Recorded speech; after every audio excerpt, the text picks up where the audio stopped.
வாழ்க வளமுடன். ஹாய் சகோஸ். இதயம் மீட்டும் மெல்லிசை போல உங்கள் மனதை மயக்கப் போகும் எழுத்தாளர் தீபா பாபு அவர்களின் கற்பனை சிதறல்களுக்குள் நம் பயணத்தை தொடங்கலாமா? அத்தியாயம் 41. தனது அறைக்குள் நுழைந்த அட்சயா கையிலிருந்த ரிச்சர்டின் கார்டை கோபமாக வீசி எறிந்துவிட்டு நெஞ்சில் பொறுமலுடன் நடக்க ஆரம்பித்தாள். வர எல்லாரும் என்ன ரொம்ப தான் கார்னர் பண்றாங்க. இவங்கள்ட்ட ஒத்துழைக்க மறுத்து எதிர்த்து பேசுறேன்னு இந்த அம்மா கைகேயி மந்திரி போல சதி செஞ்ச மாமா மூலம் என்ன மடக்க பாக்குறாங்களே. சில அடி தூரம் நடந்தவளின் முளையில் திடீரென்று அதை முக்கியமான கேள்வி ஒன்று பிறக்க, ஏன் எனக்கு திருமண ஆசையே தோண மாட்டேங்குது என்ற யோசனையுடன் நிலை கண்ணாடியின் முன் சென்று நின்று தன்னை மேலிருந்து கீழ்வரை ஆராய்ந்தாள். மாநில தேகம் என்றாலும் உடற்பயிற்சியின் உபயத்தால் 5.5 அடி உயரத்தில் அதற்கேற்ற அளவான உடலோடு பார்ப்போரை கவரும் வண்ணம்தான் இருந்தாள். 30 நெருங்கப் போகிறாள் என்கிற எண்ணமே பார்க்கும் எவருக்கும் தோன்றாது. முழுநிலா போன்ற வட்ட முகம், பெருநிலா போன்ற நெற்றி, வெள்ளென வளைந்த புருவங்கள், துருதுருவென்ற அலையும் அகன்ற கருவண்டு கெண்டை விழிகள், கோர் நாசி, லிப்கேரில் மினுமினுக்கும் வடிவான இதழ்கள். சட்டென்று தலையை குலுக்கிவிட்டுக் கொண்டவள் வேகமாக அங்கிருந்து நகர்ந்து படுக்கையில் அமர்ந்தாள். சி, என்னது புது பழக்கம்? என்ன நானே கண்ணாடியில் அப்படி வெறிச்சு வெறிச்சு பாக்குறேன். தன்னை அலங்கரித்துக் கொள்வதில் கூட என்றும் அவள் பெரியதாக ஆர்வம் காட்டியதில்லை. பார்ப்பதற்கு எவர் கண்ணையும் உறுத்தாதபடி கௌரவமாக உடை அணிய வேண்டும் என எப்பொழுதும் தனக்கு பிடித்தமான காட்டன் சல்வார், குர்த்தி வகைகளை மட்டுமே அணிபவள் கைகளில் அடங்க மறுக்கும் கருத்து அடர்ந்து வெறிந்திருந்த கூந்தல் சுருள்களை சிம்பிளாக ஏதோ ஒரு கிளிப்பிலோ ஹேர் பாண்டிலோ அடக்கி விடுவாள். அவ்வளவுதான் தனக்கான அலங்காரத்திற்கு என்று அவள் செலவிடும் நேரம். என்றாவது அம்மாவோ பாட்டியோ சத்தம் போட்டாள் புடவை, பின்னல், ஒற்றை ரோஜா என அவர்களை சற்று சமாதானப்படுத்துவாள். இன்று தன் மாமா அத்தையின் வரவால் அவள் மனதில் பெரும் குழப்பம் எழுந்தது. தனது இத்தனை ஆண்டுகால பிடிவாதத்தை பொறுமையாக எண்ணி பார்த்தாள். அவளுடைய காரணம் அவளுக்கே சற்று வரட்டு பிடிவாதமாகத்தான் தோன்றியது. மனதை முழுவதும் பாதிக்காத ஒருவனுக்காகவா நான் இவ்வாறெல்லாம் நடந்து கொள்கிறேன்? இல்லையே, அவன் கூறிய காரணம்தான் என் முசுட்டுத்தனத்தை தூண்டிவிட்டு விட்டதை தவிர அவன் முகம் கூட எனக்கு கிட்டத்தட்ட மறந்து விட்டது. பணக்காரன் என்றால் மட்டும் கோபம் வருகிறது. முட்டாள்தனம்தான் இருந்தாலும் என்று கால்களை மடக்கி அதில் தாடையை பதித்து நேரெதிரே கண்ணாடியில் தெரிந்த தன் பிம்பத்தை கூர்ந்தாள். இதிலிருந்து தப்பிக்க ஒரே வழி அந்த ரிச்சர்டை பிடிப்பதுதான். இவனுக்கு எதற்காக இந்த வேண்டாத வீண் வேலை? உலகில் கலகலவென்று பழகும் பெண்களுக்கா பஞ்சம்? என்னை போய் பிடித்திருக்கிறது என்று சொல்லி இப்படி மாட்டிவிட்டு விட்டானே. அருந்ததி விஷயத்தில் எல்லோர் மனதிலும் அவன் ஒரு தியாகி போல உருவகப்படுத்தப்பட்டு விட்டான். அவன் நல்லவன், வல்லவன் என்று எப்படியாவது அவனிடம் என்னை மாட்டிவிட வேண்டும் என்று அனைவரும் பரபரக்கிறார்கள் என விரல் நகம் கடித்தாள். நான் சொன்னதை ஏதாவது யாருக்காவது ஞாபகம் இருக்கா? என் மனதில் பாதிப்பு ஏற்படுத்தாதவனை நான் திருமணம் செய்து கொள்ள மாட்டேன் என்று சொன்னேனே, அதை பற்றிய கவலை யாருக்குமே இல்லை என முகத்தை சுளித்தபடி கவிழ்ந்து படுத்தவள் அடுத்து என்ன செய்வது என்று புரியாமல் இரு கைகளாலும் தலையை இறுக பற்றி கொண்டாள். அட்சயாவின் இரத்த நாளங்கள் முழுவதும் சூடேறி கொதிக்க ஆரம்பித்தது. எவ்வளவு யோசித்தும் ரிச்சர்டிடம் எதுவும் குறை காண முடியவில்லை. அப்படி ஏதாவது இருந்தாலாவது அதை காரணம் காட்டி திருமணத்தை தடுக்கலாம் என்று உருண்டு புரண்டவள் மீண்டும் எழுந்து வந்தாள். அவகாசம் நாட்கணக்கில் குறைந்து கெடுபிடிகள் அதிகமானது எல்லாம் அவனால் தான் என முகம் சிவந்தவள், அவன என்று பல்லை கடித்தபடி அவனுடைய கார்டை சுற்றுமுற்றும் தேட எதிரில் உள்ள நாற்காலிக்கு அடியில் அது சமர்த்தாக கிடந்தது. கட்டிலில் இருந்து இறங்கி சென்று அதை எடுத்தவள் ரிச்சர்டின் மொபைல் நம்பரை தனது அலைபேசியில் ஃபீட் செய்தாள். டயல் செய்யும் முன் சற்றே புருவம் சுருங்க நிமிர்ந்த நேரம் பார்த்தாள். மணி 11 இன்னும் 10 நிமிடங்களே பாக்கி. இதழ் கடித்தவளின் புருவங்கள் அடுத்த நொடி வீம்புடன் நெறிந்தது. என் தூக்கத்தை கெடுத்தவனின் தூக்கத்தை பதிலுக்கு கெடுக்காமல் விடக்கூடாது என உடனடியாக டயல் செய்தாள். அவன் எடுக்க எப்படியும் தாமதமாகும் என இவள் அலட்சியமாய் நினைத்திருக்க, ஒரே ரிங்கில் எடுத்து ஹலோ என்ற தனது கம்பீரமான குரலால் இவளை திணறடித்தான் ரிச்சர்ட். தன் வாழ்நாளில் அட்சயா இதுவரை உணராத சிறு படபடப்பு ஒன்று சட்டென்று அவளுடைய நெஞ்சத்தை சூழ பேசுவதறியாது தடுமாறினாள் அவள். முன்தினமே சித்துவிடம் அட்சயாவின் அலைபேசி எண்ணை தனியாக வாங்கி தனது கைபேசியில் பதிவு செய்து வைத்திருந்த ரிச்சர்ட் அவளின் அமைதியில் குழம்பி போனான். ஹலோ, சாரி, நீங்க பேசுறது எதுவும் எனக்கு சுத்தமா காதுல விழல என்றான். விஷயம் கேள்விப்பட்டவுடன் அவளிடமிருந்து நிச்சயம் அழைப்பு வரும் என எதிர்பார்த்து காத்திருந்தவனுக்கு அவளுடைய அமைதி பெரும் வியப்பை உண்டாக்கியது. காலை பிக்கப் செய்த மறுநிமிடம் படபட பட்டாசாய் பொரிய போகிறாள் என்று நினைத்திருக்க அவள் அமைதியாக இருந்தது ஒருவேளை லைன் சரியில்லையோ என்கிற சந்தேகத்தை இவனுக்குள் தோற்றுவித்துவிட்டது. அவன் குரலில் தன்னை மீட்ட அட்சயாவின் இதழ்கள் இலக்காரமாய் வளைந்தன. நான் இன்னும் பேசவே இல்ல, அதுக்குள்ள அவனுக்கு காது வேற கேட்கலையா? நான் இன்னும் பேசவே ஆரம்பிக்கல. என்ன என்று தேவைக்கு அதிகமாகவே வியந்தவன், நிஜமாவா? என்னால நம்பவே முடியல.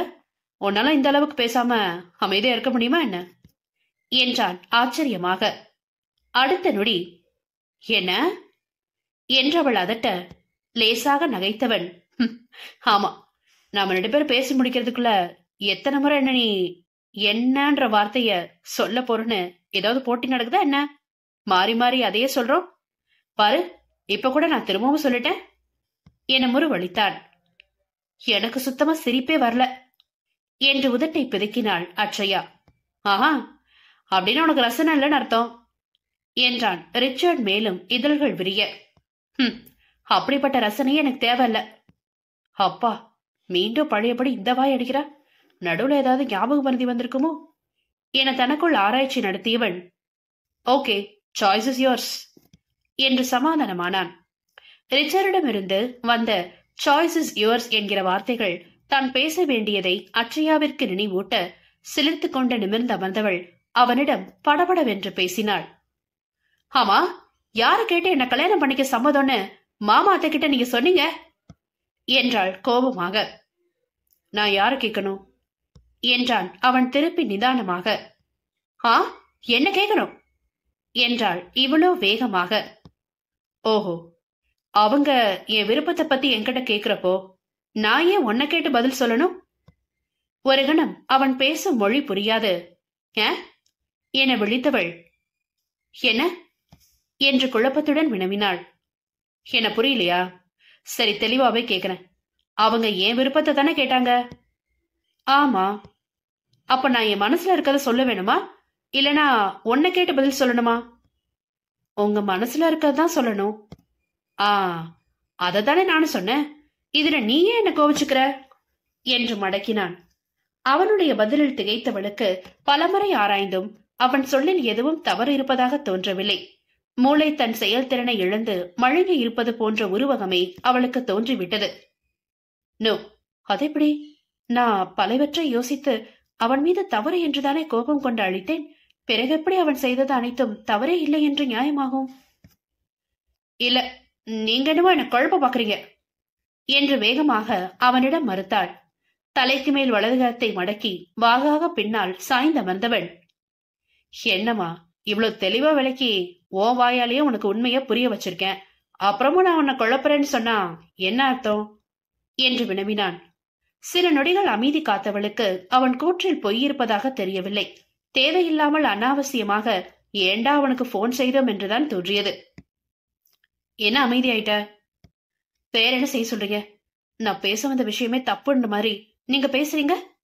அத்தை மாமா பேசும்போது ஒரே வார்த்தையில இல்ல எனக்கு விருப்பம் இல்ல, வேற பொண்ணு பாக்கலான்னு நீங்க சொல்லியிருந்தா எனக்கு அந்த டென்ஷன் மிச்சம் இல்லையா என்றாள் மெல்ல எட்டி பார்க்கும் சினத்தோடு.